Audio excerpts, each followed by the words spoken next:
If it's units digit is 0 or 5.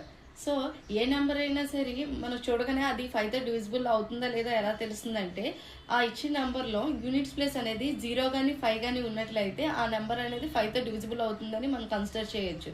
For example మనకి ఏదైనా ఒక పెద్ద సమ్స్ ఇచ్చినప్పుడు ఆ నెంబర్ చూడగానే ఇది 5తో డివిజిబుల్ అవుతుందా లేదా అనేది ఎలా తెలుస్తుందంటే మస్ట్ బి యూనిట్స్ ప్లేస్ అనేది 0 కానీ 5 కానీ ఉండాలి. For example 4, 8, 9, 5.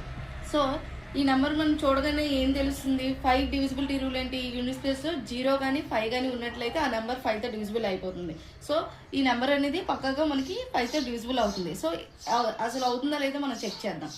For example 5, 4, 8, 9, 5. 5 9s are 45, 39. 5 7s are 35. 4 remainder 45. 5 9s are 45.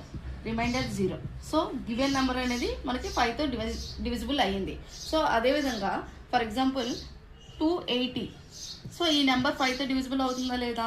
అవుతుంది, ఎందుకంటే యూనిట్స్ ప్లేస్లో 0 ఉంది. సో 280 కూడా 5తో డివిజిబుల్ అవుతుంది. ఎలా? 5 280.